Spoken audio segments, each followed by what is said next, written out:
નમસ્કાર અમારા વાલા પેન્શનર મિત્રો, નિવૃત્ત કર્મચારી મિત્રો, ભાઈઓ તથા બહેનો, સ્વાગત છે આપ સૌનું આપણી આ યુટ્યુબ ચેનલ ભાવેશ મકવાણા ન્યૂઝમાં। તો પેન્શનર મિત્રો, આજના વિડીયોની અંદર આપણે ચર્ચા કરીશું પેન્શનરોના પેન્શન વધારાને લઈને કેબિનેટ બેઠકમાં મળી છે હરી ઝંડી। તો દરેક પેન્શનર્સ એકવાર વિડીયો જરૂર જોઈ લેજો, કારણ કે માહિતી તમારા માટે ખૂબ જ જાણવા જેવી છે। તો આજનો વિડીયો અંત સુધી નિહાળી જો હજી સુધી આપણી આ ચેનલ તમે સબસ્ક્રાઈબ ન કરી હોય તો ડેઈલી આવી જ અપડેટો મેળવવા માટે આપણી આ યુટ્યુબ ચેનલ પણ અત્યારે જ સબસ્ક્રાઈબ કરી લેજો દોસ્તો। તો શરૂ કરીએ આજનો આ વિડીયો।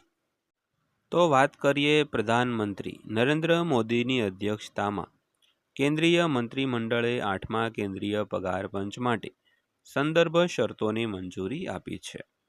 તો આ પંચ, જેમાં એક અધ્યક્ષ, એક પાર્ટ ટાઈમ સભ્ય અને એક સભ્ય સચિવનો સમાવેશ થાય છે, તો તે 18 મહિનાની અંદર તેનો અહેવાલ રજૂ કરશે। તે નાણાકીય સમજદારી અને આર્થિક પરિસ્થિતિઓને ધ્યાનમાં રાખીને કેન્દ્ર સરકારના કર્મચારીઓના પગાર, પેન્શન અને સેવાની શરતોની સમીક્ષા કરશે। તો ભલામણો 1 જાન્યુઆરી 2026થી અમલમાં આવે તેવી અપેક્ષા છે। તો 7મું પગાર પંચ 2016માં લાગુ કરવામાં આવ્યું હતું અને 31 ડિસેમ્બર 2025ના રોજ પૂર્ણ થશે। ચોથા, 5મા અને 6ઠા પગાર પંચ સહિત અગાઉ પગાર પંચોનો સમયગાળો 10 વર્ષનો હતો। તો સામાન્ય રીતે 14% સરકારી અધિકારીઓ દ્વારા પગાર વધારાની ભલામણોની અપેક્ષા રાખવામાં આવે છે દોસ્તો। તો સૌથી પહેલાં વાત કરીએ તો કેન્દ્રીય મંત્રીમંડળે 16 જાન્યુઆરી 2025ના રોજ 8મા કેન્દ્રીય પગાર પંચની રચનાને મંજૂરી આપી છે। તો 8મું કેન્દ્રીય પગાર પંચ 1 જાન્યુઆરી 2026થી અમલીકરણ સુનિશ્ચિત કરે છે। તો આ કમિશનના કાર્યક્ષેત્રમાં વળતર, પેન્શન અને કલ્યાણકારી પગલાંનો સમાવેશ થાય છે, તો જેનો ઉદ્દેશ વર્તમાન આર્થિક પરિસ્થિતિઓ સાથે સુસંગતતા અને સરકારી કર્મચારીઓ અને નિવૃત્ત કર્મચારીઓના જીવનની ગુણવત્તામાં સુધારો કરવાનો છે। તો 8મા પગાર પંચની એક મુખ્ય વિશેષતા 2.28નો પ્રસ્તાવિત ફિટમેન્ટ ફેક્ટર છે, જે લઘુત્તમ વેતનમાં 34.1%નો વધારો કરે છે। તો જાન્યુઆરી 2026 સુધીમાં 70% સુધી પહોંચવાનો અંદાજ છે। તો મોંઘવારી ભથ્થા એટલે કે ડીએ સુધારેલી ગણતરીઓ માટે મૂળ પગારમાં મર્જ કરવામાં આવશે મિત્રો। તો ત્યારબાદ વાત કરીએ તો 8મું પગાર પંચનું પગાર માળખા વિશે। તો 8મા પગાર પંચના પગાર માળખામાં નીચેના ઘટકોનો સમાવેશ થશે। સૌથી પહેલા મૂળભૂત પગાર। તો મૂળભૂત પગાર જે વર્તમાન મૂળભૂત પગારમાં ફિટમેન્ટ પરિબળ લાગુ કરીને નક્કી થાય છે। ત્યારબાદ વાત કરીએ તો ભથ્થા। તો મોંઘવારી ભથ્થું, ઘરભાડું ભથ્થું અને મુસાફરી ભથ્થા જેવા મુખ્ય ઘટકોની ગણતરી અપડેટ કરેલા મૂળ પગાર અનુસાર કરવામાં આવશે। ત્યારબાદ જોઈએ તો કુલ પગાર।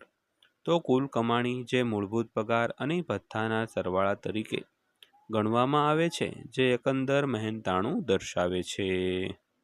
તો ત્યારબાદ વાત કરીએ તો 8મા પગાર પંચના પેન્શન સુધારા વિશે। તો 8મા પગાર પંચ મુજબ પેન્શનરોને પણ લાભ મળશે। 7મા પગાર પંચ હેઠળ લઘુત્તમ પેન્શન જે ₹9,000 નક્કી કરવામાં આવ્યું છે, તેમાં નોંધપાત્ર વધારો થવાની ધારણા છે। તો 2.28ના પ્રસ્તાવિત ફિટમેન્ટ ફેક્ટરને લાગુ કરવાથી લઘુત્તમ પેન્શન આશરે ₹20,500 સુધી વધી શકે છે। તો આ નોંધપાત્ર વધારાનો હેતુ નિવૃત્ત સરકારી કર્મચારીઓને સુધારેલી નાણાકીય સુરક્ષા પૂરી પાડવાનો છે દોસ્તો।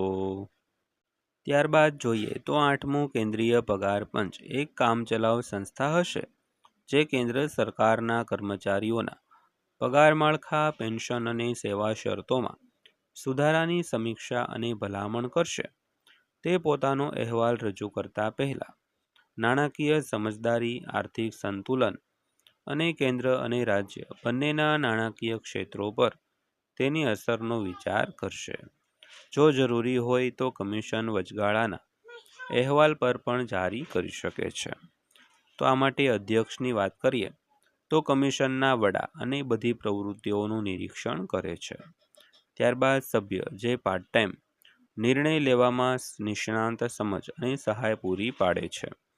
ત્યારબાદ સભ્ય સચિવ જે વહીવટી સંશોધન અને દસ્તાવેજીકરણનું સંકલન કરે છે. ત્યારબાદ કાર્યકાળ તો રચનાના 18 મહિનાની અંદર ભલામણો સબમિટ કરવી. કાર્યક્ષેત્રની વાત કરીએ તો પગાર માળખું, ભથ્થા, પેન્શન અને સંબંધિત સેવા શરતોને આવરી લે છે દોસ્તો. તો ત્યારબાદ વાત કરીએ તો 8મા પગાર પંચના પગાર કેલ્ક્યુલેટર વિશે.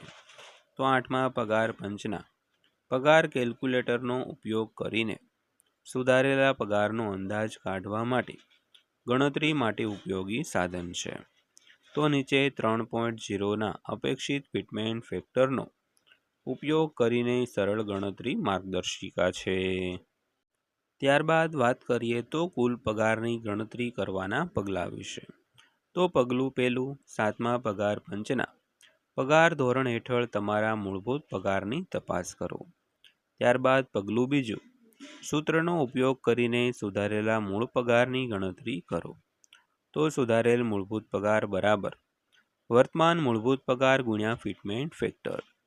ત્યારબાદ પગલું ત્રીજું મોંઘવારી ભથ્થાની ગણતરી કરો.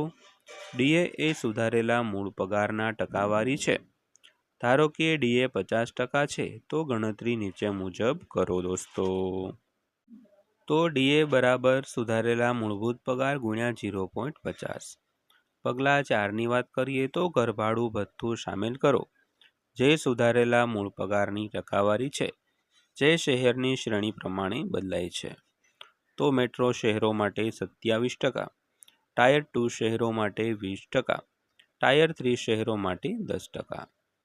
ત્યારબાદ પગલું 5 લાગુ ટકાવારીનો ઉપયોગ કરો. મુસાફરી ભથ્થું ઉમેરો જે કર્મચારીઓના લેવલ અને શહેરોના વર્ગીકરણ પર આધાર રાખે છે. તો એચઆરએ બરાબર સુધારેલા મૂળભૂત પગાર ગુણ્યા શહેરની ટકાવારી. પગલું 6 બધા ઘટકોને ઉમેરીને તમારા કુલ પગારની ગણતરી કરો. તો કુલ પગાર બરાબર સુધારેલ મૂળભૂત પગાર plus DA plus HRA plus TA minus માનક કપાત, એટલે કે તમારે જો આવકવેરાની કપાત થતી હોય તો તે. ત્યારબાદ જોઈએ તો પેન્શનરો માટે 8મું પગાર પંચ. તો 8મું કેન્દ્રીય પગાર પંચ જે 1 જાન્યુઆરી 2026થી અમલમાં આવવાની ધારણા છે તે કેન્દ્ર સરકારના પેન્શનરો માટે મોટા ફાયદા લાવે તેવી શક્યતા છે.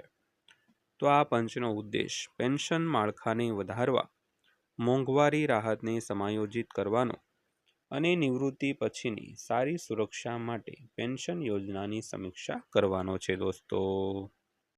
તો પેન્શનરો માટે અપેક્ષિત ફેરફારોની વાત કરીએ તો પેન્શન રકમમાં સુધારો.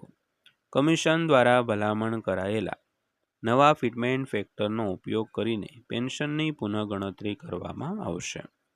ત્યારબાદ ન્યૂનતમ પેન્શનમાં વધારો. હાલનું ન્યૂનતમ પેન્શન ₹9,000 વધીને 20,500થી 25,740 થઈ શકે છે. ત્યારબાદ વાત કરીએ તો મોંઘવારી રાહત રીસેટ. સુધારેલા પગાર અને પેન્શન માળખા લાગુ થયા પછી ડીઆર રીસેટ 0 થઈ જશે તેવી શક્યતા છે. ત્યારબાદ પેન્શન યોજના અપડેટ્સ.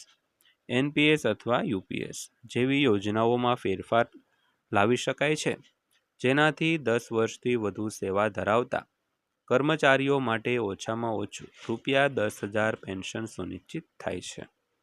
ત્યારબાદ જોઈએ તો એનપીએસ યોગદાન પર અસર. રાષ્ટ્રીય પેન્શન સિસ્ટમ હેઠળ યોગદાનમાં વધારો થવાની ધારણા છે કારણ કે સુધારેલા પગારમાં વધારો થશે.